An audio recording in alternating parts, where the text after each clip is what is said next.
Assalamualaikum warahmatullahi wabarakatuh.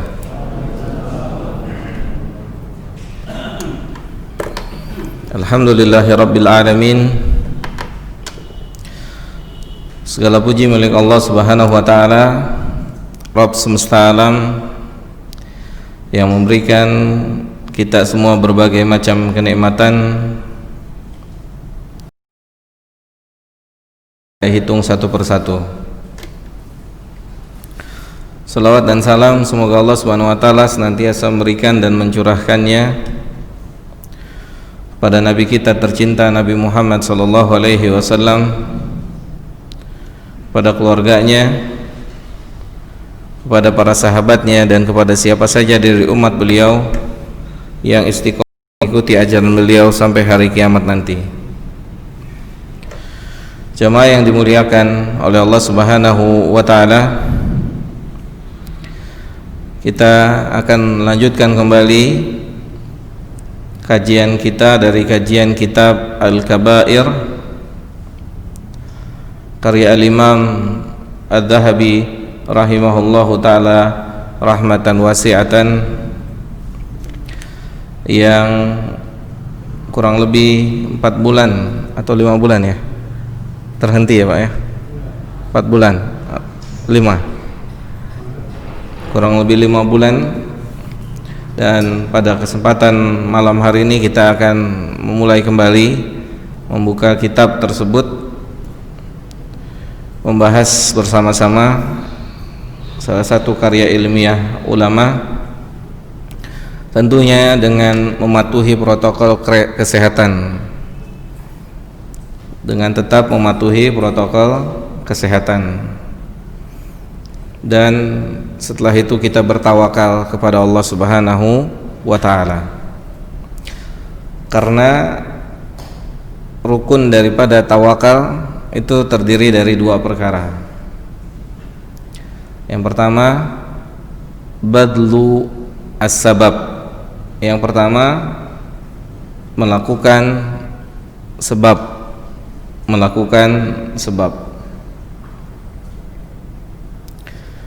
Jadi sesuatu bisa diperoleh atau sesuatu bisa terhindar, dilalui atau harus dilalui dengan yang namanya sebab. Seseorang yang ingin memiliki anak, maka dia harus melalui sebab memiliki anak, yaitu apa? Menikah. Maka dengan menikah, insya Allah dengan sebab menikah seseorang akan memiliki anak jika Allah menghendakinya. Kemudian yang kedua, atau sebelum saya bahas atau kita sebutkan rukun yang kedua, rukun yang pertama, menikah adalah sebab seseorang bisa memiliki keturunan. Pertanyaan, banyak orang yang menikah tetapi belum memiliki keturunan. Betul atau tidak? Betul ya? Terus apakah akan keluar statement kalau gitu ngapain nikah? Ada nggak yang pernah ngomong gitu? Ada nggak yang pernah ngomong kayak gitu? Antum pernah dengar nggak ada orang ngomong kayak gitu? Pernah dengar nggak? Belum pernah dengar ya? Belum pernah dengar Pak? Saya ulang ya. Menikah itu kan sebab akan mempunyai anak. Tetapi banyak orang yang menikah belum dikaruniai anak. Kemudian setelah itu ada nggak orang yang berkomitmen atau berstatement, kalau gitu buat apa kita nikah kalau belum tentu punya anak? Ada atau tidak? Ada nggak Pul? Ada nggak Pul? Hah?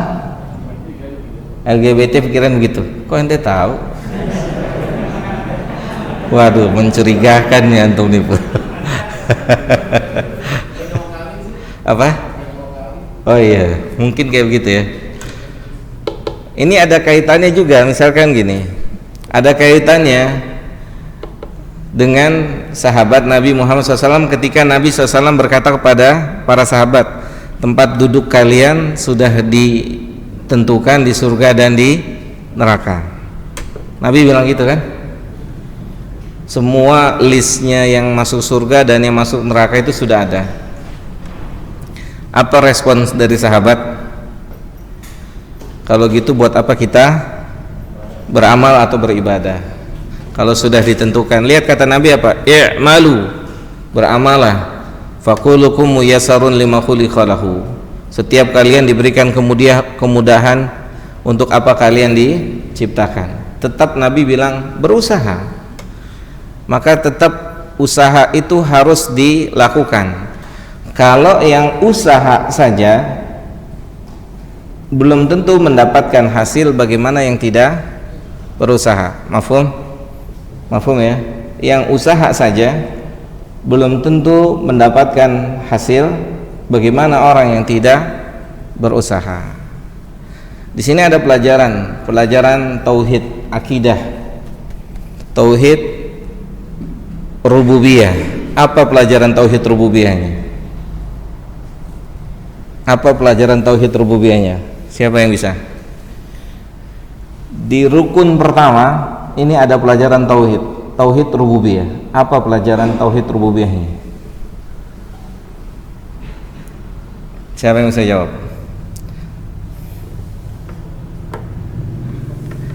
Apa pelajaran tauhid rububiyah di sini? Siapa yang bisa jawab? Ikhwan aja ya Mas Didi. Ada akhwat juga. Apa pelajaran tauhid di sini? Pelajarannya tidak ada yang bisa memberi manfaat dan mudarat kecuali hanya Allah. Itu tauhid rububiyah. Pelajarannya bahwasannya tidak ada yang dapat memberikan manfaat dan tidak ada yang dapat mengangkat mudarat kecuali hanya Allahu jalla dzikruhu subhanahu wa ta'ala. Itu pelajarannya, bahwasannya seluruh manfaat itu berada di tangan Allah dan seluruh mudarat itu tidak mungkin bisa terangkat kecuali oleh Allah. Ini pelajaran, ini akidah. Ini akidah yang kadang-kadang kita masih keliru. Kadang-kadang kita masih keliru. Keliru apa? Ketika sudah mengambil sebab, maka tawakalnya sama sebab, bukan tawakalnya kepada Allah. Contoh, antum sudah kunci belum motor antum? Sudah ya? Ada yang digembok nggak? Mungkin ada. Setelah antum kunci dan gembok, ketika ana bilang antum motornya aman, sudah dikunci, antum tawakal kepada kunci atau tangan antum yang mengunci motor itu. Harusnya Allah, sudah saya serahkan pada Allah dan melalui sebab kunci. Kan udah digembok, ternyata antum keluar dari sini tinggal gemboknya doang. Setelah itu antum akan nyalahin gemboknya. Makanya tawakalnya pada Allahu jalla dzikruhu subhanahu wa ta'ala. Itu rukun yang pertama. Rukun yang kedua, menyerahkan hasil dari apa yang diusahakan kepada Allah. Menyerahkan hasil, rukun tawakal yang kedua adalah menyerahkan hasil dari apa yang kita usahakan. Mafhum ya? Maka setelah kita melakukan protokol kesehatan, mengikutinya, setelah itu kita bertawakal pada Allah Subhanahu wa taala. Setelah itu kita serahkan sepenuhnya kepada Allah Subhanahu wa taala. Karena kadang-kadang saya secara pribadi mendengarnya mengenaskan juga ketika ada jamaah masjid kena Covid yang disalahin langsung masjidnya. Sahih enggak? Kecuali hidupnya dia di masjid 24 jam. Nyata nggak tuh? Kalau dia hidupnya di masjid 24 jam nggak kemana-mana, iya kenanya di mana? Masjid. Ke masjid juga Jumat doang, ya kan? Benar nggak Pul? Ente ke masjid Jumat doang kan? Enggak. Ya Pak ya. Kadang-kadang seperti itu. Mudah-mudahan kedepannya tidak seperti itu lagi. Wallahu ta'ala a'lam wa a'lam. Baik, kita akan lanjutkan kajian kita. Kajian dari kitab Al-Kabair. Kita akan masuk pada dosa besar yang keberapa? 62. Penulis memberikan judul Naqsul Kail wa Dzar'i wa ma ashbaha dzalika,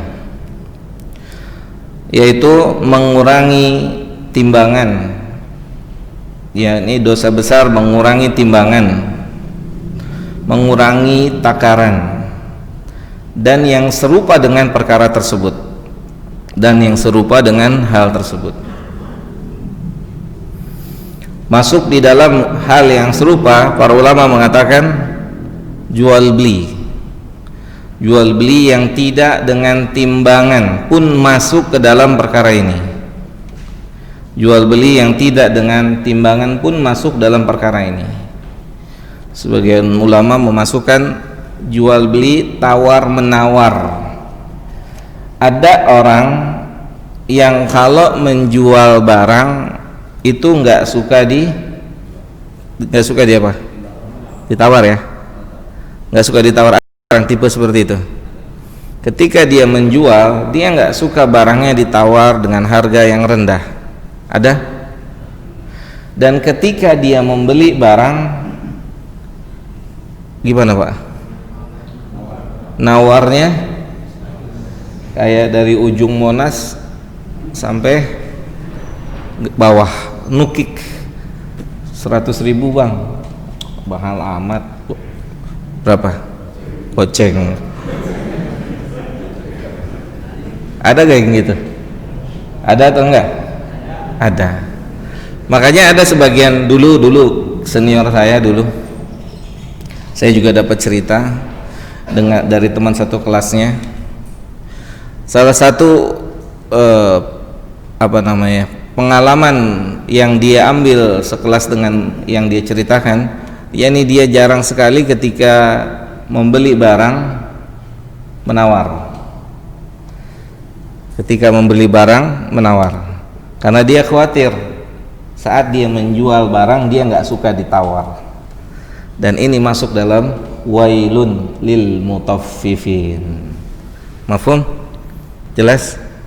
Nanti masuk ke dalam ayat yang mulia ini. Ya, kalau jual barang itu nggak suka ditawar-tawar. Udah segitu, mau beli nggak mau sana pergi gitu kan. Tapi giliran beli nawarnya rendah Pak ya. Subhanallah, nawarnya nyakitin hati. Subhanallah. Taib. Ayat yang pertama yang dibawakan oleh penulis rahimahullahu ta'ala yaitu dalam surah Al-Mutaffifin, ayat yang pertama. Surah Al-Mutaffifin ayat yang pertama. Allah Subhanahu wa taala berfirman, wailun lil mutaffifin. Wail artinya atau definisinya, para ulama mengatakan adzabun syadidun yaumal qiyamah, artinya adab yang pedih nanti di hari kiamat. Di antaranya lafadz wail juga Allah sebutkan dalam surah apa? Dalam surah Al-Maun. Ya. Fawailul lil musallin. Fawailul lil musallin. Disebutkan juga lafadz wail oleh Allah Subhanahu wa taala dalam surah Al-Maun. Artinya hatta orang yang salat saja mesti terancam untuk disiksa di neraka.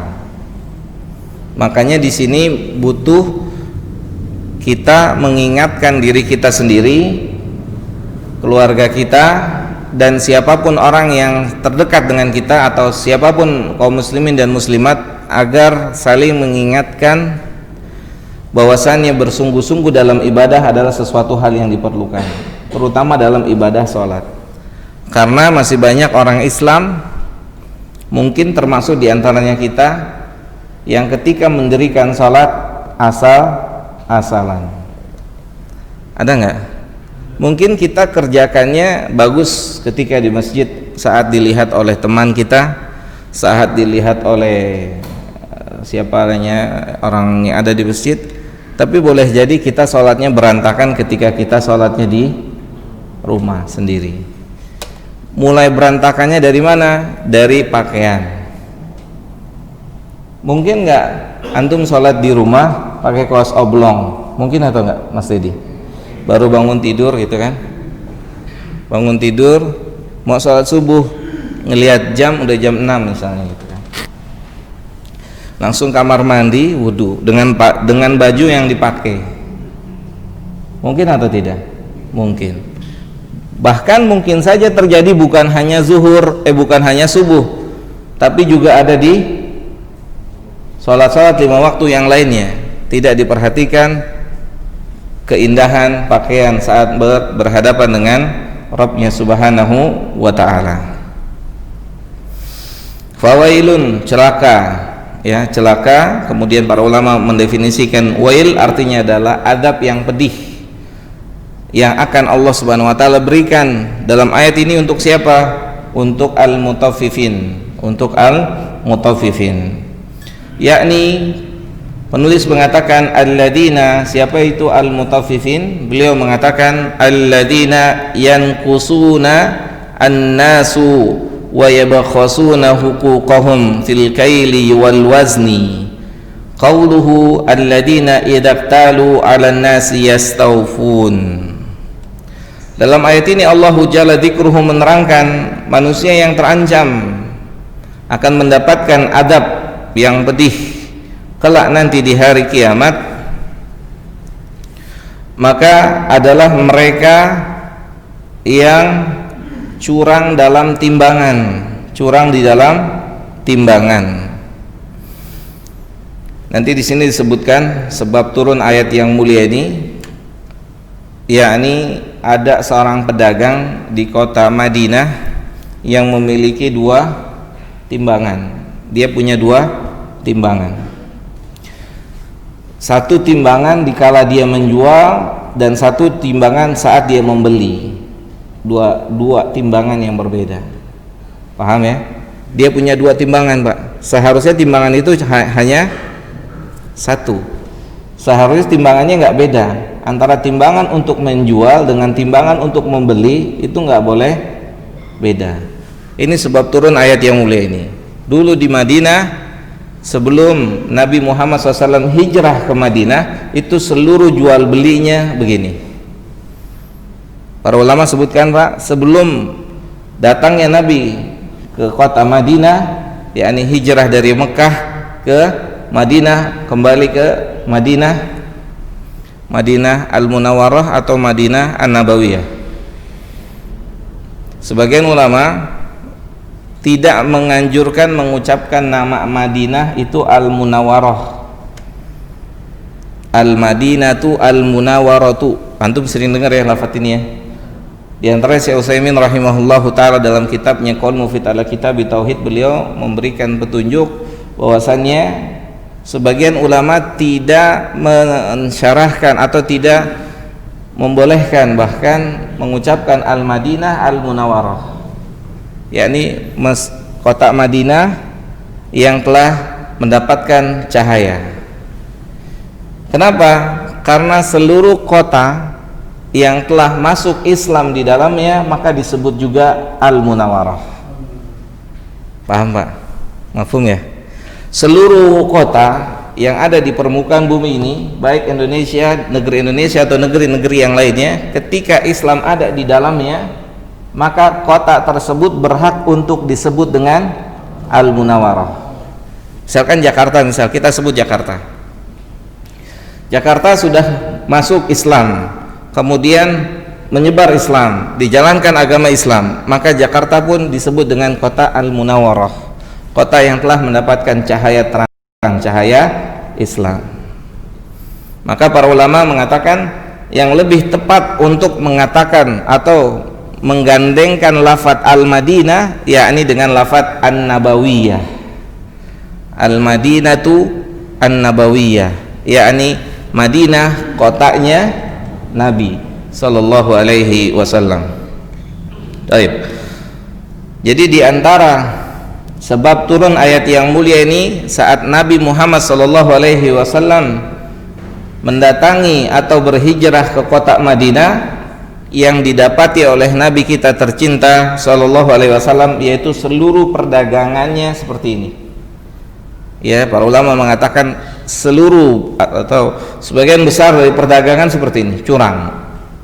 Sebagian besarnya curang, yaitu curang dalam timbangan, curang dalam timbangan.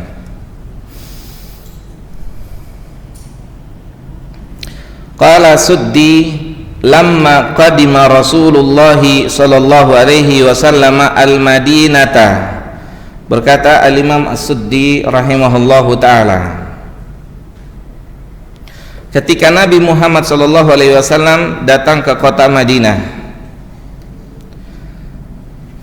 kana wa biha rajulun yuqalu lahu Abu Juhainah, maka di dalam kota Madinah itu ada orang yang disebut dengan Abu Juhainah. Ada orang yang disebut atau memiliki nama Abu Juhainah. Abu Juhainah. Di antara sebab turun ayat yang mulia ini dikatakan oleh Al-Imam As-Suddi rahimahullah, yakni ketika Nabi Muhammad SAW datang ke kota Madinah, maka di dalam kota Madinah tersebut ada orang yang bernama Abu Juhainah. Lahu mikyalani, dia memiliki dua timbangan. Abu Juhainah ini memiliki dua timbangan. Yakilu bi ahadihima wa yaqtalu bil akhar. Timbangan yang satu dia gunakan untuk menjual, timbangan yang satu dia gunakan untuk membeli. Jadi ada kecurangan di dalam timbangannya. Mafhum ya? Ada kecurangan di dalam timbangannya. Maka beliau mengatakan atau Syekh mengatakan fa anzalallahu hadhihi al-ayah. Maka dengan sebab itu atau karena hal tersebut Allah Subhanahu wa taala menurunkan ayat yang mulia itu. Diturunkan. Ya. Wailul lil mutaffifin. Dia memiliki dua timbangan yang berbeda. Ya, dia memiliki dua timbangan yang berbeda.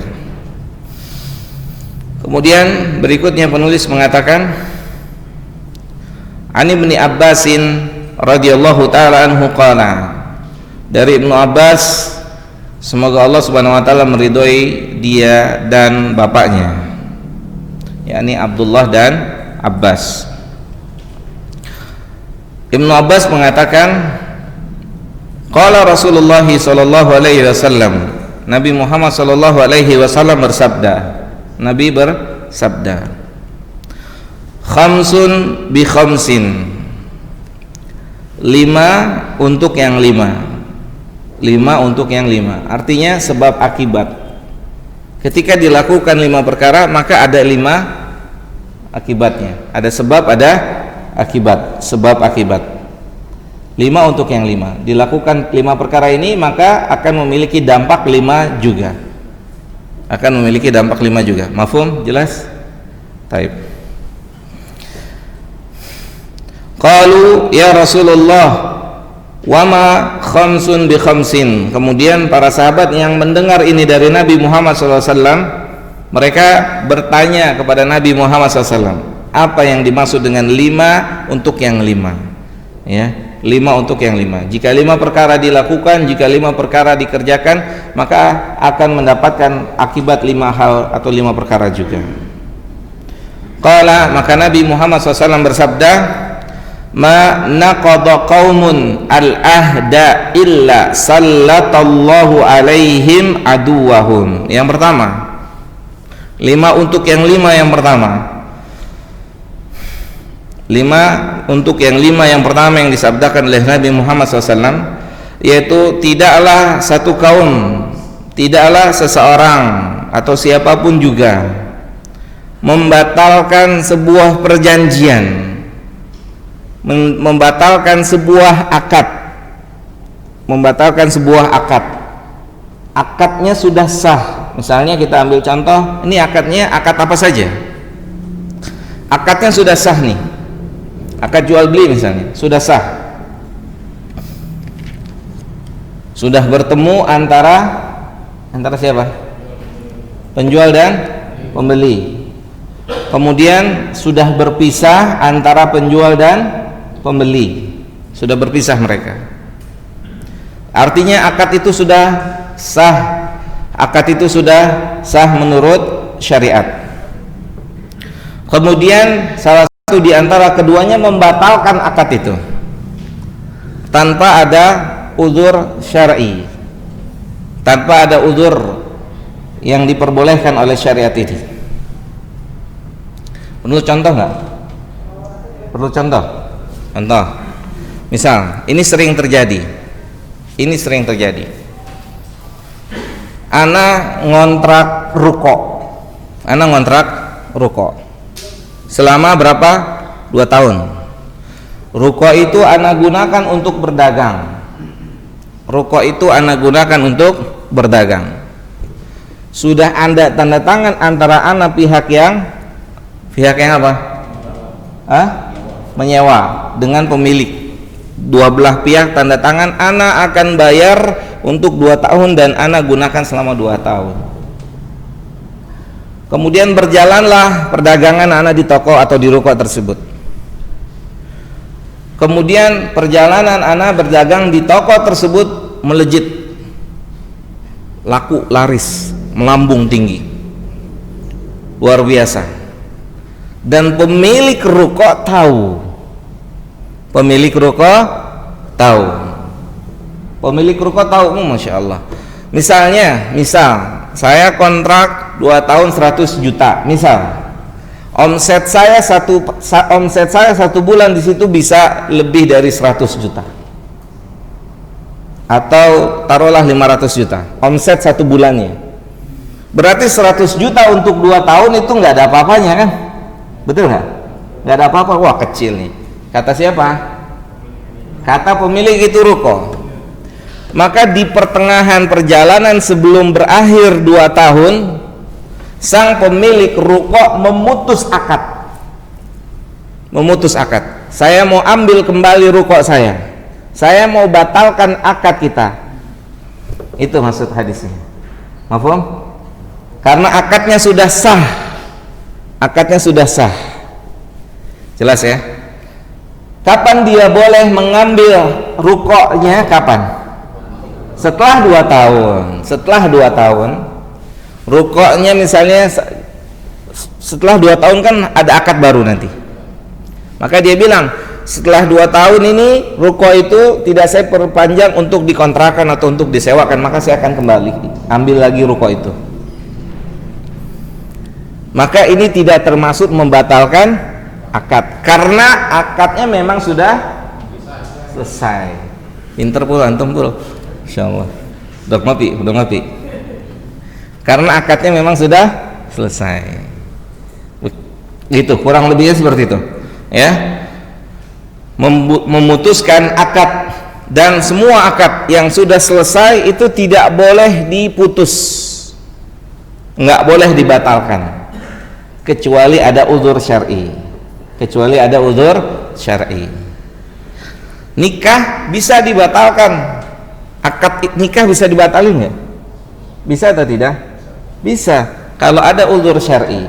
Di antara uzur syar'inya, yakni tidak jujurnya salah satu di antara 2 pasangan ini, entah si laki atau perempuan, tentang perkara yang harus dia ungkapkan sebelum terjadinya pernikahan. Misalnya apa? Penyakit. atau untuk laki-laki impoten. Paham ya? Nggak perlu diperinci. Dia nggak bilang saya punya penyakit. Taib, jelas sampai di sini ya. Itu yang pertama Pak. 5 untuk 5 yang pertama ya. Jika perkara yang pertama ini adanya pembatalan akad ya, pembatalan akad sepihak, pembatalan akad sepihak yang seharusnya akad itu tidak boleh dibatalkan. Akad apa saja? Karena Allah Ta'ala mengatakan ya ayyuhalladzina amanu aufu bil uqud dalam surah Al-Maidah. Wahai orang-orang yang beriman, wajib untuk kalian menunaikan akad-akad yang telah kalian lakukan. Maka ketika ada akad-akad dibatalkan tanpa sebab yang syar'i, akan mengakibatkan, kata Allah Jalla dzikruhu, kata Nabi Muhammad SAW, illa sallatallahu alaihim aduwahum, maka efeknya kita akan dihinakan oleh musuh-musuh kita, dan itu tidak akan pernah terangkat selama akad ini masih ada. Maka Nabi pernah bilang orang Islam di akhir zaman itu jumlahnya dikit atau banyak? Banyak. Tapi seperti apa kata beliau? Seperti buih di lautan. Banyak tetapi seperti buih di lautan, tidak membuat orang segan. Itu yang pertama, sebab akibat yang pertama, yakni. Kemudian yang kedua, wa ma hakamu bi ghairi ma anzalallahu illa fasha fihim al-faqr. Kata Nabi Muhammad sallallahu alaihi wasallam, jika ditetapkan satu hukum di satu negeri atau di mana saja tidak dengan apa yang Allah tetapkan di dalam Al-Qur'an, di antara efeknya tersebar apa? Kefakiran. Tersebar kefakiran. Jika satu negeri atau satu wilayah, satu tempat, satu daerah tidak menetapkan hukum dengan hukum yang diturunkan oleh Allah Subhanahu wa taala, maka di antara efek negatifnya apa? Efek negatifnya apa? Tersebarnya kefakiran gitu. Antum yakin nggak fakir itu diantara sebabnya karena tidak menetapkan hukum Allah? Itu yang kedua. Kemudian yang ketiga, wa ma zaharat fihim al-fahishatu illa anzalallahu bihim at-ta'un, yakni kathratul maut. Ini perkara yang ketiga. Kata Nabi Muhammad SAW, tidaklah terang-terangan zina, tidaklah terang-terangan zina itu dilakukan. Bahkan hari ini zina itu ya diapain? Terang-terangan. Bahkan zina itu difilmkan. Sahih? Zina itu divideokan. Zina itu diperjualbelikan, siapapun bisa menikmatinya. Na'udzubillahi min dzalik. Kata Nabi Muhammad SAW, wa ma zaharat fihimul fahishatu, jika telah tampak zina di atas permukaan bumi ini, maka kata Nabi Muhammad SAW, maka efek negatif tersebarnya zina di atas permukaan bumi ini diantaranya adalah Allah turunkan ta'un. Allah turunkan ta'un. Ta'un adalah istilah untuk penyakit-penyakit baru yang sebelumnya belum pernah ada. Apa aja, Po? AIDS. Apa lagi? Corona. Udah masuk Isya? Sudah? Tunda ya? Entah pada Isya ya, lanjut lagi insyaallah. Atau sampai maghrib doang, sampai Isya doang? Biasa kan? Seperti biasa. Kirain corona ada perubahan waktu gitu, enggak ada ya. Wassallallahu ala nabiyyina Muhammadin wa ala alihi wa sahbihi ajma'in.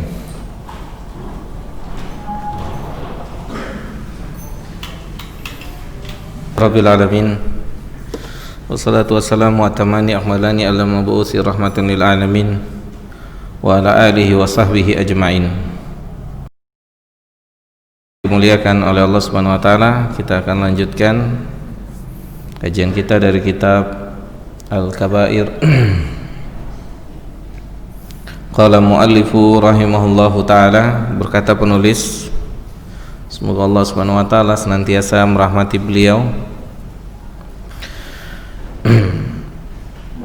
Kita lanjutkan hadis Nabi Muhammad sallallahu alaihi wasallam, wa ma dhaharat fihim al-fahishatu illa anzalallahu bihim ataun. Dan tidaklah perbuatan perzinahan itu telah tampak terang benderang di atas permukaan bumi ini, maka efek di antara efek perbuatan zina yaitu Allah Subhanahu wa taala menurunkan taun, yakni kasratu al-maut, penyakit-penyakit yang banyak menyebabkan orang yang terkena penyakit tersebut meninggal dunia. Penyakit-penyakit yang sebelumnya belum pernah ada, sebagaimana penyakit yang beredar sedang kita berada di dalamnya, yaitu penyakit COVID-19. Dan di antara sebabnya yakni masih atau beredarnya perbuatan zina. Kemudian yang berikutnya, wala tashafu al-kail, dan tidaklah manusia curang dalam timbangan, di dalam urusan timbangan ketika jual beli,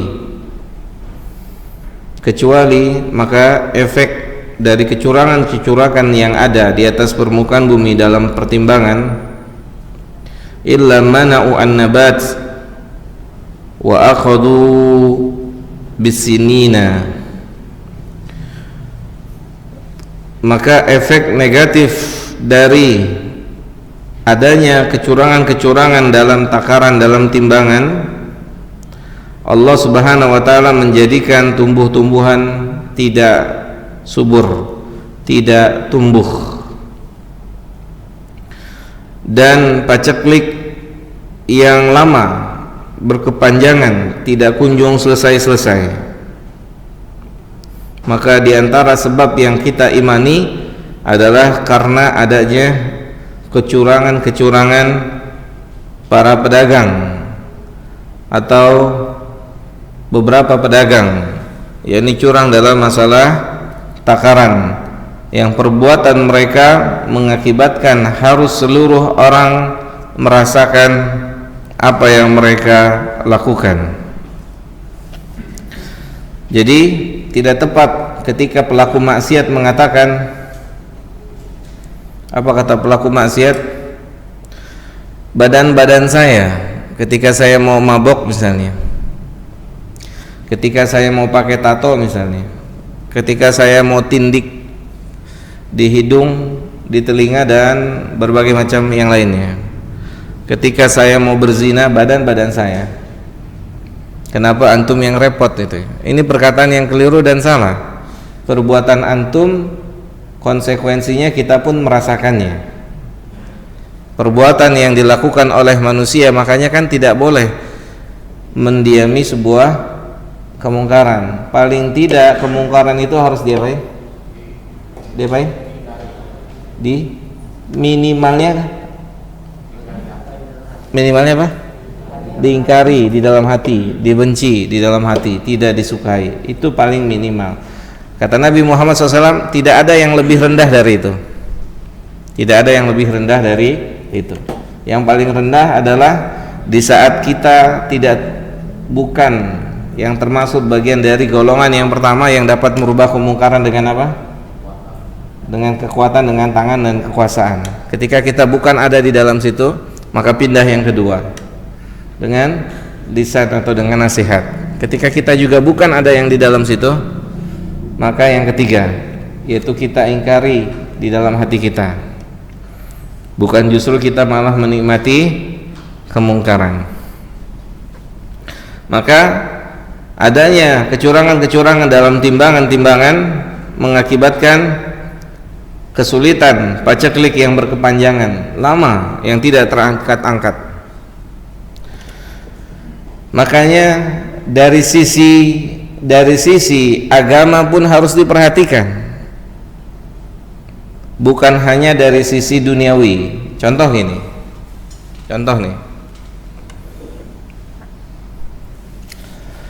orang ingin memiliki keberkahan atau ingin memiliki banyak rezeki. Secara akal manusia, mereka atau akal itu akan berkata, semakin lama dia bekerja, maka jumlah rezekinya mungkin akan semakin banyak. Itu sebab duniawi. Dia tidak mengambil sebab ukhrawi atau sebab agama, yaitu memperbanyak silaturahim. Yang mana Nabi Muhammad SAW mengatakan salah satu yang membuat atau yang menyebabkan Allah Ta'ala memberikan kemudahan rezeki buat manusia adalah apa? Silaturahmi. Seperti itu, ya. Makanya jangan hanya sebab-sebab duniawi saja yang diambil, atau jangan hanya sebab-sebab duniawi saja yang diperhatikan. Kita sebagai orang beriman meyakini sebab ukhrawi itu harus diambil. Saya tanya sama antum pernah dengar ayat yang berbunyi seperti ini? Kata Allah Jalla dzikruhu, Allah berfirman, "Lau anna ahlal qura amanu wattaqau la fatahna 'alaihim barakatun minas sama'i wal ardi." Pernah dengar ayat ini? Pernah dengar? Pernah? Apa artinya? Artinya apa? Siapa yang tahu? Artinya apa? Masya Allah, tawadhu semuanya, luar biasa. Apa artinya? Lau anna ahlal qura amanu wattaqau la fatahna 'alaihim barakatun minas sama'i wal ardi. Artinya apa? Seandainya atau jika penduduk negeri beriman dan bertakwa, maka akan kami bukakan, la fatahna, kami akan membukakan buat penduduk negeri ini keberkahan. Datangnya dari mana? Dari langit dan dari bumi. Dari langit dan dari bumi. Maka di antara akidah keyakinan kita sebagai orang Islam yang harus ada pada diri kita, kita berbicara dari yang paling kecil saja, anggota keluarga, kemudian naik yang lebih besar lagi, RT, RW, kemudian apa? Lurah, dan seterusnya. Ketika tidak memperhatikan keimanan dan ketakwaan, maka mustahil akan apa? Akan diberikan keberkahan, akan ada kemajuan di dalamnya. Yakin gak antum? Yakin atau tidak? Allah Subhanahu wa ta'ala yang berkata demikian. Mau antum usahakan kayak seperti apapun juga, misalnya antum perbaiki sisi kepintaran, kecerdasan intelektual antum. Yuk kita sama-sama memperbaiki intelektual kita masing-masing. IQ kita tinggikan semua. Belajar. Tetapi antum lupa sisi lain yang Allah inginkan, yaitu beriman dan bertakwa. Maka satu negeri walaupun isinya seluruhnya orang-orang yang cerdas, pinter-pinter, IQ-nya tinggi-tinggi, Masya Allah, jenius, tetapi jika tidak disertai dengan iman dan takwa, maka mustahil akan ada keberkahan di dalamnya. Itu akidah, itu keyakinan. Gitu. Sebagaimana ana tanya sama antum, kefakiran itu mungkin nggak terangkat di atas permukaan bumi ini. Ketika atau misalnya penyakit taun mungkin nggak terangkat dari permukaan bumi ini, walaupun berbagai macam cara sudah ditempuh, mungkin atau tidak taun terangkat? Jawab. Berbagai macam cara sudah ditempuh untuk menghilangkan taun di atas permukaan bumi ini, mungkin atau tidak terangkat? Dan tidak memperhatikan sebab yang lain yang menyebabkan taun itu ada, yaitu apa? Perzinahan. Mungkin atau tidak taun itu hilang dari atas permukaan bumi ini ketika zina masih ada di atas permukaan bumi ini? Mungkin atau tidak? Nggak akan mungkin. Nggak akan mungkin. Terus bagaimana sikap kita? Sikap kita gimana? Yang mungkin terkena taun, sahih, yang mungkin terkena imbas dari perbuatan-perbuatan orang, perbuatan-perbuatan orang-orang yang bermaksiat. Sikap kita bagaimana? Senantiasa bertakwa, berusaha bertakwa pada Allah dimanapun berada, karena bisa jadi, boleh jadi kita bagian yang terkena taun, ya. Karena taun itu ketika sudah diturunkan oleh Allah, maka dia tidak hanya menimpa pelakunya, tetapi dia akan menimpa siapa saja. Yang menjadi perbedaan adalah ketika taun itu menimpa orang-orang yang beriman, maka taun menjadi apa?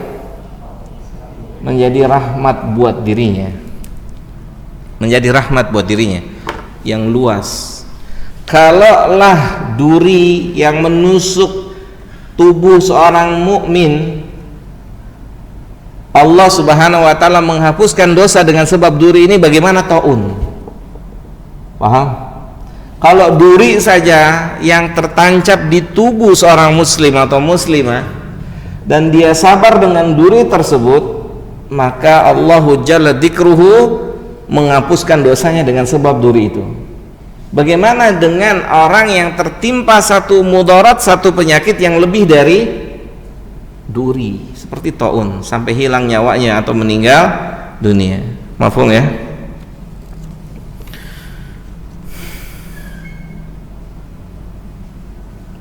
Wala mana'u zakata illa hubisa anhum al-matar. Dan jika penduduk di atas permukaan bumi ini tidak mau mengeluarkan zakatnya, atau ada yang tidak mau mengeluarkan zakatnya, maka efek negatif dari perbuatan tersebut adalah Allah Subhanahu wa taala akan tahan air hujan turun. Mau didatangkan pawang 1000 pawang untuk menurunkan air hujan, hujan itu tidak akan pernah turun, karena sang pemilik hujan telah menahannya, yaitu Allah Subhanahu wa ta'ala. Kemudian penulis mengatakan kembali, ala yadhunnu ulaika annahum mab'utsun, dalam surah Al-Mutaffifin ayat yang keempat. Tidakkah mereka mengira, yakni orang-orang yang melakukan kecurangan-kecurangan di dalam timbangan ketika mereka berjual beli, bahwasanya kelak mereka akan dibangkitkan berada di hadapan Allah Subhanahu wa taala. Maka di antara motivasi buat kita semua ketika kita mau bertaubat pada Allah Subhanahu wa taala, yang diingat besok kita akan berdiri di hadapan Allah. Di antara motivasi yang membuat orang bangun malam qiyamul lail adalah kesadarannya besok dia berdiri di hadapan Allah. Di antara yang membuat orang berani memutuskan untuk menjauhi perbuatan dosa dan maksiat, bahwasannya keyakinannya bahwasannya besok dia akan berdiri di hadapan Allah.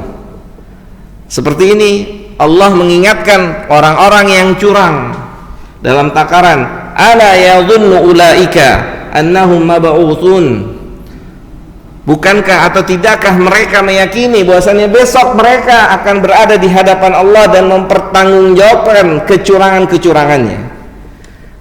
Maka ketika ada pertanyaan, apa motivasi di antara motivasi untuk semangat berhijrah ke yang lebih baik?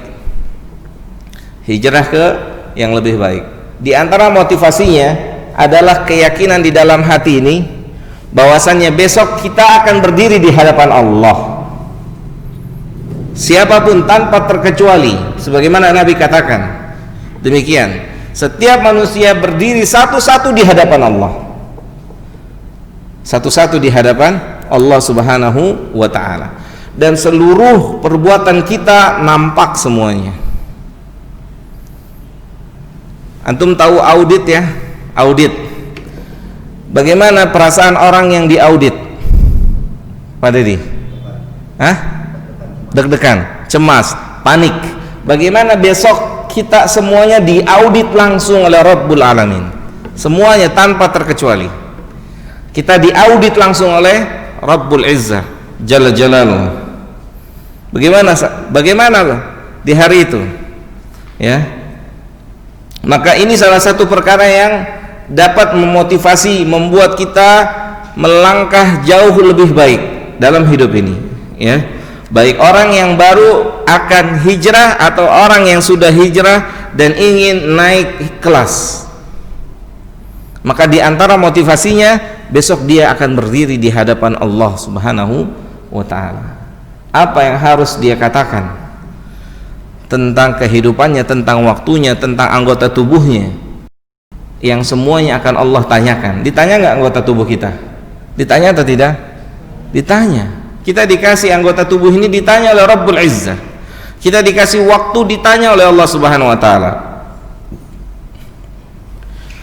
Qala Az-Zujjaj al-ma'na law dhannu annahum mab'utuna ma naqasu fil kaili wal wazni. Seandainya mereka, kata Az-Zujjaj, mereka pelaku itu, yaitu pelaku pengurang atau orang-orang yang curang dalam takaran, mereka itu beriman tentang apa? Beriman bahwasanya mereka akan berdiri di hadapan Allah, maka mustahil mereka akan melakukan kecurangan itu. Mustahil. Menunjukkan ketika seseorang bermaksiat, Allah sedang kecil di hatinya, rendah di hatinya. Rendah atau tidak? Rendah atau enggak? Ketika seorang bermaksiat, maka bisa dikatakan saat dia bermaksiat, Allah sedang rendah di hatinya, sedang kecil di hatinya. Lihat, orang yang akan berzina, di depannya perempuan yang sudah dia idam-idamkan, sudah pasrah ketika berada di depan orang atau laki-laki tersebut untuk dizinai. Yakni kisah 3 orang yang terjebak di dalam goa. Kemudian sang wanita tersebut berkata kepada laki-laki itu, jangan kau pecahkan keperawanan ini kecuali dengan jalur yang halal. Ittaqillah, bertakwalah pada Allah, takutlah pada Allah. Lihat jemaah, orang ketika dinasihati dengan bertakwalah kepada Allah, maka dia akan berhenti dari maksiatnya. Maka ketika ada orang nasihati kita saat kita sedang maksiat, bertakwalah pada Allah, tetapi kita terus melanjutkan maksiat tersebut, menunjukkan iman kita sedang bobrok, hancur. Apalagi kalau kita marah pada orang yang menasihati kita. Ingat, kita ini bukan nabi, kita ini bukan malaikat. Terkadang kita salah. Jangan hanya maunya menasehati, dinasehati marah-marah. Ingat, kita bukan nabi, kita bukan rasul. Seberapa lama pun antum mengaji, tetap saja antum bashar yang suatu saat akan melakukan kesalahan.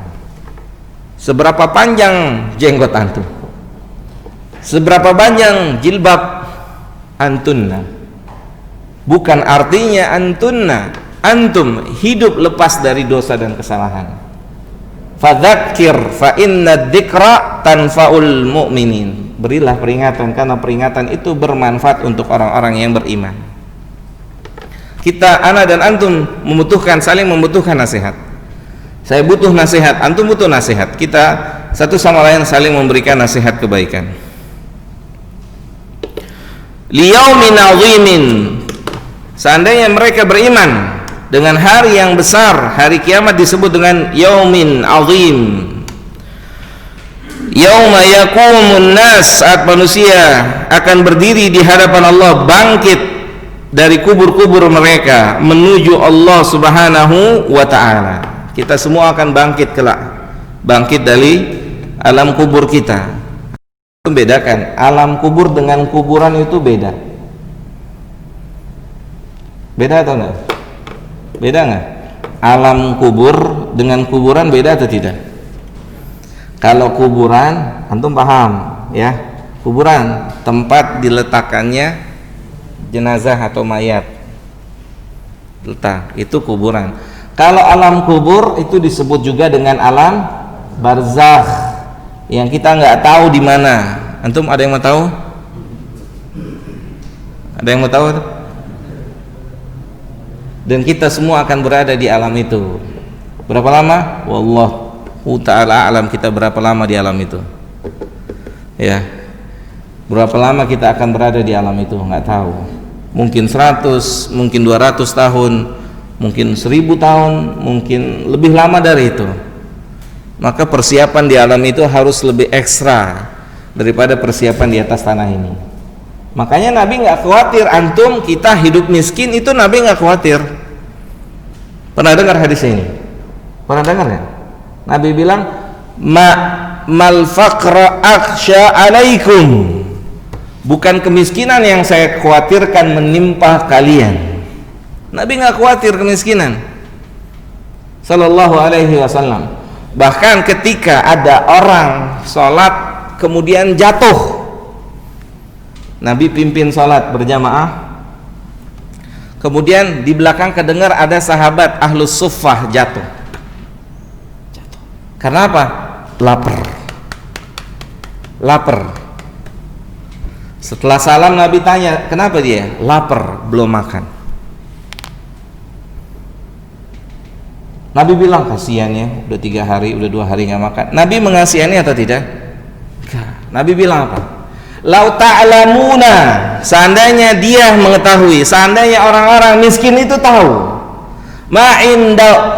lahum indallah, apa yang Allah persiapkan untuk mereka besok di hari kiamat, lal fakhra, maka kemiskinan yang lebih mereka harapkan. Subhanallah, subhanallah. Ketika ada sahabat yang jatuh tersungkur karena apa? Lapar. Karena lapar. Nabi nggak bilang kasihan hidupnya miskin susah, sehari cuma makan tempe, kadang-kadang nggak makan apa-apa. Enggak. Nabi bilang kalau antum tahu, ini motivasi apa bukan? Motivasi untuk orang yang hidup apa? Miskin. Motivasi. Antum nggak perlu bersedih dalam hidup ini ketika antum ditakdirkan apa? Miskin. Buat apa dipusingin? Udah hidup aja, makan alhamdulillah, tidak makan alhamdulillah, kan seperti itu. Betul atau betul? Makan alhamdulillah, nggak makan alhamdulillah. Kan Nabi begitu mengajarkannya. Mendapatkan kebaikan alhamdulillah, mendapatkan yang tidak baik juga Nabi mengucapkan alhamdulillah ala kulli halin. Oh, ajib nih, luar biasa. Seperti itu. Nabi bilang, kalau antum tahu, lau ta'lamuna ma indallahi lahum, seandainya dia tahu apa yang Allah siapkan buat dia besok di hari kiamat, dia lebih pilih hidup lebih miskin dari apa yang dia alami hari ini. Bukan artinya hari ini, oh besok kita resign semua, bukan artinya kayak gitu. Artinya adalah apa? Ini hiburan dari Nabi SAW, ya, hiburan dari beliau sallallahu alaihi wa ala alihi wasallam.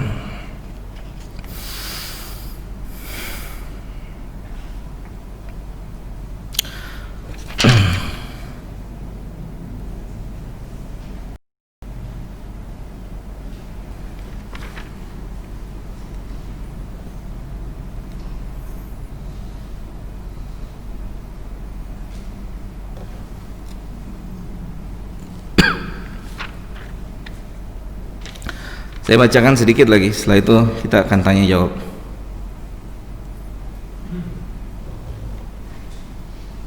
Wa an Malik bin Dinar qala, Malik bin Dinar berkata, dakhala alayya jarun li, tetanggaku datang menemui saya, wa qad nazala bihi al-maut, kondisi tetangga saya ini padahal sedang dalam keadaan sakit.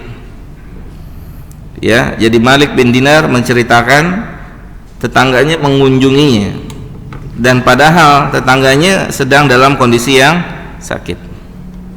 Wa huwa yaqul jabalaini min narin, jabalaini min narin. Kata tetangganya ini kepada Malik bin Dinar, dua gunung dari api, dua gunung dari api. Qultu ma taqul, maka Malik bin Dinar mengatakan, apa maksud dari ucapan antum? Maka dia mengatakan, ya Aba Yahya, wahai Abu Yahya, yakni kunyah untuk Malik bin Dinar. Kana li mikyalani, wahai Abu Yahya, saya dulu punya dua timbangan. Kuntu akilu bi ahadihima wa aqtalu bil akhar, dan kedua timbangan itu dia gunakan, yang satu berdagang, yang satu untuk berdagang dan membeli, ya. Saat dia berjualan dan saat dia membeli itu beda timbangannya. Jadi ada kecurangan. Wa qala Malik bin Dinar, fakuntu faja'altu adribu ahadihima bil akhar, faqala ya Aba Yahya, kullama darabtu ahaduhuma bil akhar izdadal amr azman wa shiddatan famata fi maradihi. Maka kata Malik bin Dinar, orang tadi itu berusaha ngaduin ini, mau ngancurin timbangannya, dibenturin ini. Maka dia bilang, kata orang ini yang memiliki timbangan, dua timbangan ini, dia ceritakan kepada Malik bin Dinar, setiap dia benturkan dua timbangan itu, maka sakitnya bertambah parah.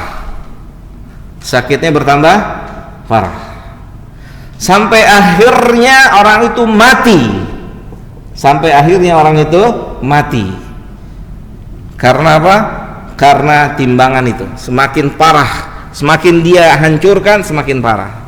Di sini teman-teman, ya, ini jamaah yang dimuliakan oleh Allah Subhanahu wa taala, terkadang ketika kita bertobat kepada Allah Subhanahu wa taala memang ada konsekuensinya. Konsekuensi dari perbuatan dosa kita itu harus kita tanggung, dan itu sebagai penebus kesalahan kita. Sebagaimana apa tadi yang Allah Subhanahu wa taala katakan, atau misalkan logika atau secara akal, mohon maaf, wanita yang melakukan hubungan perzinahan kemudian dia bertobat pada Allah Subhanahu wa taala. Pertanyaannya, apakah keperawanannya itu kembali lagi? Balik lagi atau tidak? Tidak. Itu harus dia tanggung. Ya, dan begitulah maksiat.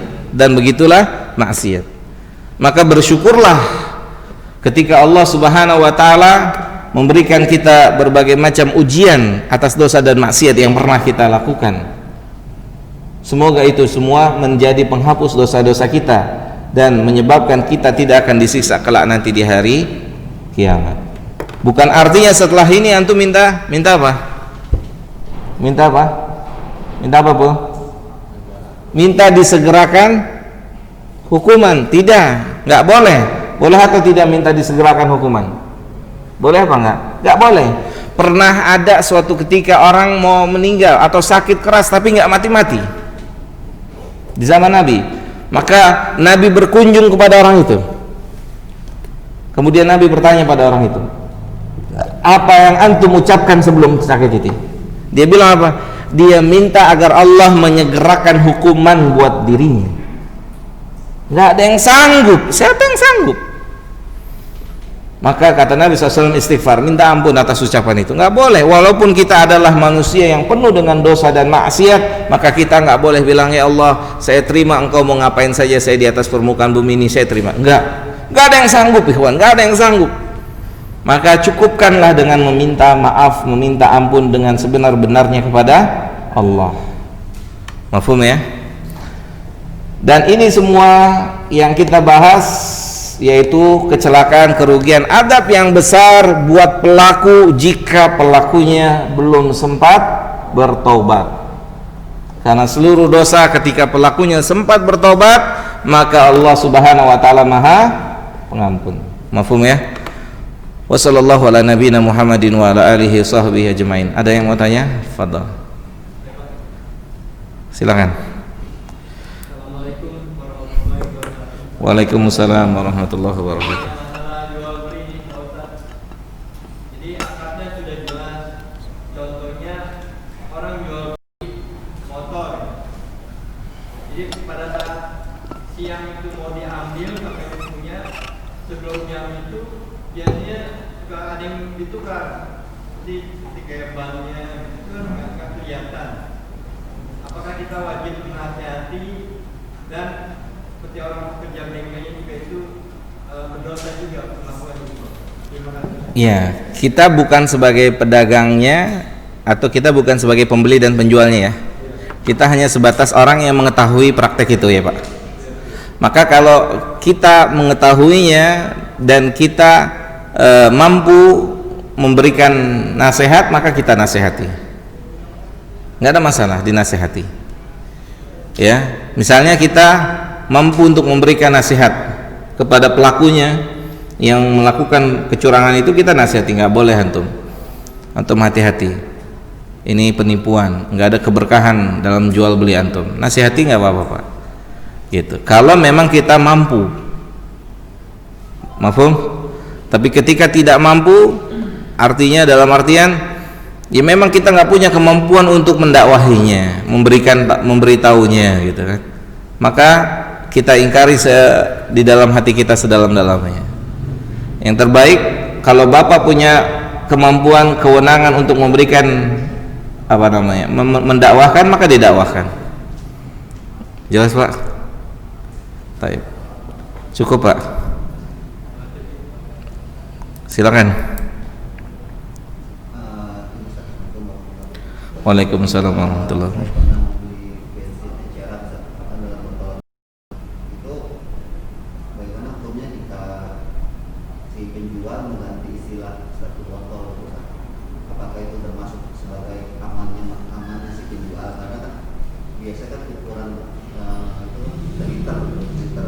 Iya. Dia sekarang mengganti istilahnya botol pakai itu emang dalam akadnya kita waktu saya transaksi juga diperbolehkan. Iya, itu diperlukan Pak Dedi dan jemaah semua yang dagang bensin kalau ada. Iya, karena gini, orang yang nanti di dalam kitab ini itu bisa baca kelengkapannya. Orang yang yang tidak mengetahui takaran saja terkena hukumannya. Antum jual beli nih, antum nggak tahu takaran itu salah dalam timbangan, antum dosa. Antum nggak tahu. Tapi kalau antum tahu, kemudian misalnya antum jual beli nih, karena kita permisalkan antum jual beli, antum sudah paham tentang barang-barang antum semuanya antum paham. Dari semua yang antum paham ternyata ada yang nyelip, namanya juga manusia kan ya, ada yang keselip, ternyata barang reject atau nggak bagus gitu kan. Maka di sini ma'afanhu itu di luar kemampuan antum, di luar batas kemampuan manusia. Tapi kalau antum nggak bisa ngecek mana yang bagus mana yang buruk dari barang dagangan antum dosa. Paham nggak? Makanya kan Umar bilang berdagang kecuali orang yang mengerti ilmu dagang. Hatta takaran yang jual pakai takaran, dia harus tahu takarannya itu, harus tahu, harus paham, harus mengerti. Nggak boleh tidak, gitu. Nggak boleh tidak, karena yang ada nanti kezaliman dan dia tidak menyadari dia telah berbuat zalim. Nah dalam perkara ini si tukang botol kayaknya udah ngaji tuh, si tukang bensin itu, bahwasannya kalau mencurangi artinya dia kan nggak tahu takaran itu benar atau tidak 1 liter ya. Maka dia pikir daripada dia nanti kena azab besok di hari kiamat, maka dia ganti 1 botol. Selamat. Boleh atau tidak? Boleh. Boleh atau tidak? Boleh. Unsur bolehnya pertama, itu bensin sudah punya dia. Paham? Bensin itu milik dia. Setelah itu dia mau jual harga berapa terserah, nggak ada ketentuan dalam syariat. Dia mau jual berapa, bebas. Barang punya dia. Justru yang tidak boleh ketika dia nggak tahu itu 1 liter, dia tulis 1 liter. Paham? Dia nggak tahu itu 1 liter, dia tulis 1 liter. Oh berat ya? Iya memang berat. Pedagang harus apa? Harus tahu ilmu dagang. Tahu ilmu dagang. Kalau enggak nanti jatuh pada riba dan enggak sadar. Benar.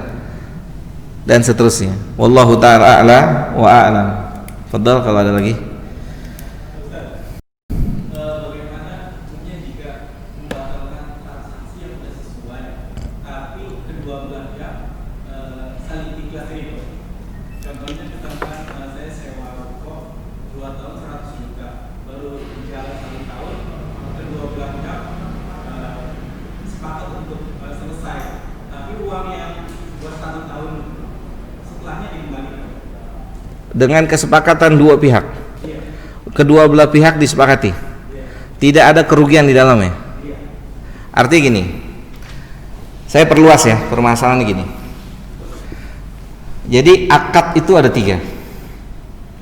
Ada akad yang mengikat dua belah pihak. Ada akad yang tidak mengikat dua belah pihak, dan ada akad yang memikat satu pihak saja. Paham ya? Akad yang mengikat dua belah pihak seperti yang antum sebutkan, itu sama-sama mengikat, terikat ya. Antum sang penyewa, saya sebagai pemilik, kita sama-sama sepakat 2 tahun dengan harga 100 juta.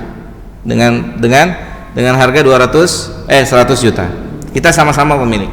Nah, kemudian misalnya saya putuskan sebagai pemilik, saya tidak lanjutkan lagi di tengah perjalanan sebelum 2 tahun.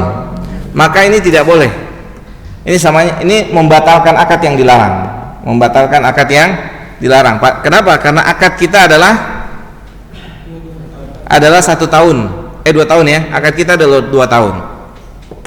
Nah, kemudian ketika saya batalkan di sini, saya batalin. Pokoknya saya batalin.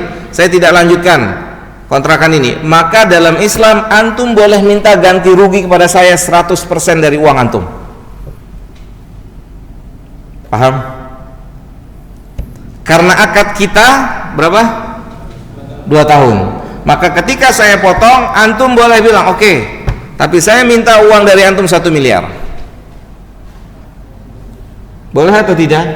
Boleh. Kenapa? Karena sisa waktu antum menuju 2 tahun itu waktu produktif yang mungkin antum bisa dapat uang segitu. Mafhum? Jelas ya? Jelas ya? Misal antum isinya dagangan semua nih misalnya, ternyata diputus sama dia kan, nggak boleh pakai lagi, baru 5 bulan misalnya, 6 bulan. Maka antum boleh minta apa? Oke, saya minta 1 miliar. Boleh? Boleh. Karena dibatalkan satu pihak. Maka kata para ulama, unsur bolehnya karena sisa waktu itu mungkin antum dapat uang segitu. Jelas? Jelas ya? Seperti itu. Nah, pertanyaan antum, jika kedua belah pihak ridho untuk dilakukan pembatalan, maka sebabnya apa? Harus ada sebabnya. Membatalkan tanpa sebab tidak diperbolehkan. Harus ada sebabnya. Harus ada sebabnya. Sebabnya apa? Tidak misalkan urgent, keperluan mendadak atau yang lain, misalkan sakit atau gimana. Sehingga itu harus dijual. Sehingga terjual. Maka harus ada persetujuan dari orang berikut, orang yang sedang mau kontrak. Harus persetujuan dia. Gitu. Tapi kalau sama-sama ikhlas ridho, boleh? Boleh. Kalau dia artinya ya dia mau batalin gitu ya. Ini juga mau batalin, sah, boleh. Terus dia nggak menuntut. Yang kontraknya nggak nuntut. Gitu. Kalau saya ngontrak saya tuntut. Iya, antum harus belajar.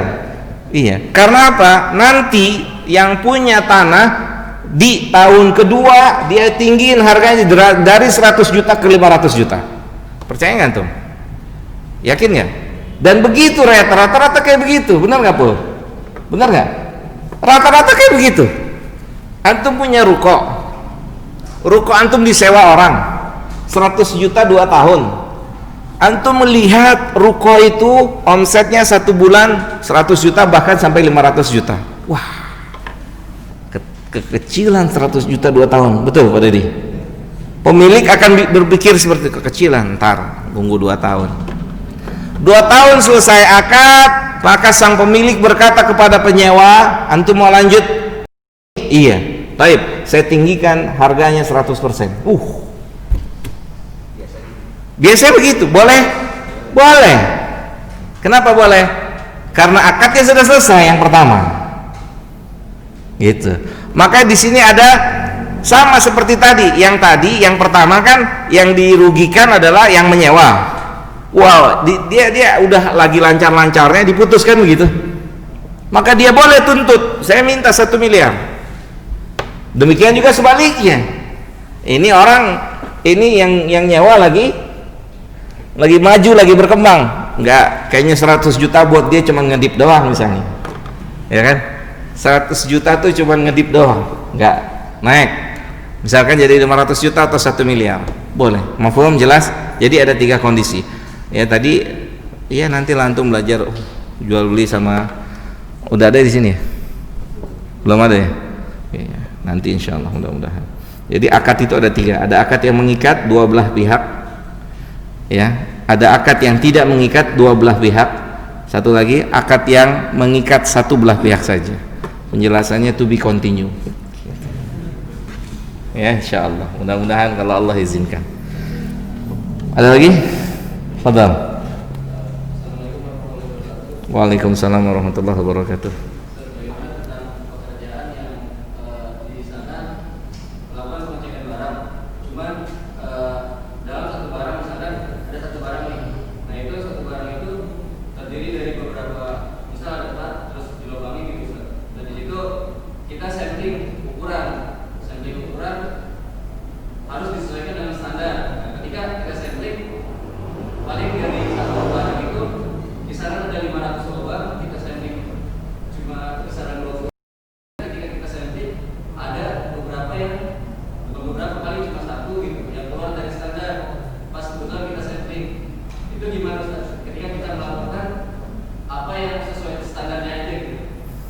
Iya, yang satu tetap harus diinformasikan.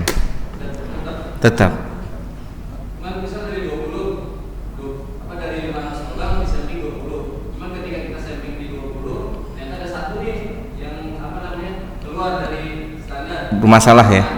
Terus kemudian kita samping lagi ya, ambil yang satu lagi, sisa satunya lagi di luar itu, tapi tetap masuk ke standar.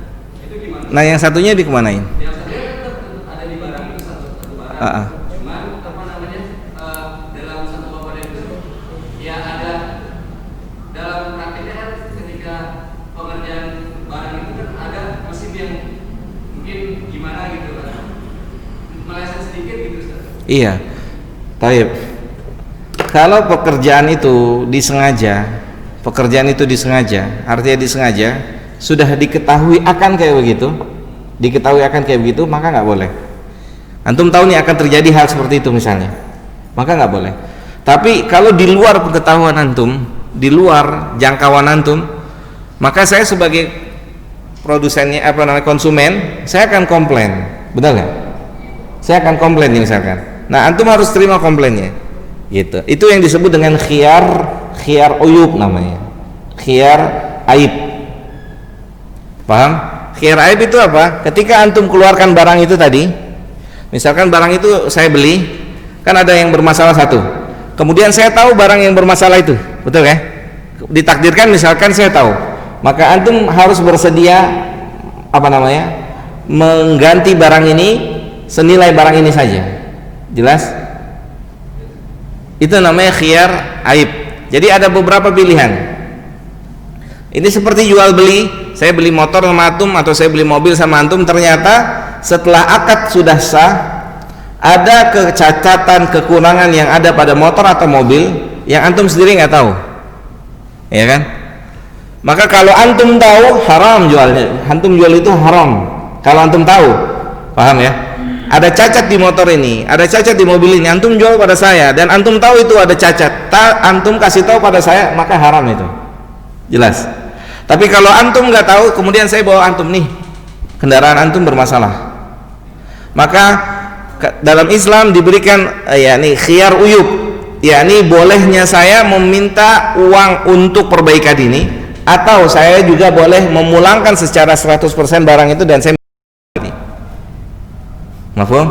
Kurang lebihnya kayak begitu kan?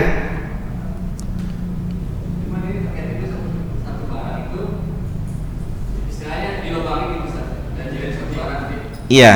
Cuman yang di lubang itu ada 500 lubang gitu. Nah itu ketika kita sampling ternyata ada yang meleset dari standar gitu kan. Kita sampling mas. Cuman ketika kita ada yang meleset, kita cari lagi yang lain yang kita termasuk. Nah kita melaporkan yang masuk gitu. Oh, yang satu nggak dilaporin? Enggak, karena dari 500 lubang cuma butuh 20 sampling yang bagus gitu. Oh. Cuman ada ya mungkin karena mesinnya apa namanya, mungkin ada namanya mesin ya ada error sedikit. Ada errornya gitu ya. Ada errornya gitu. Itu bagaimana? Kalau errornya antum tahu harus dikasih tahu. Kalau nggak tahu di luar kemampuan antum. Intinya gitu aja, ya kan? Kalau antum tahu berarti harus dikasih tahu. Tapi kalau nggak tahu di luar kemampuan antum. Mafhum semua? Kalau tahu harus dikasih tahu. Kalau tidak tahu di luar kemampuan antum dan antum sebagai misalkan yang bekerja di situ harus siap terima apa? Komplain. Gitu. Wallahu taala a'la wa a'lam. Mudah insyaallah, ya. Mudah. Itu hanya butuh apa? Butuh apa? Butuh kejujuran. Betul ya? Itu. Cukup ya?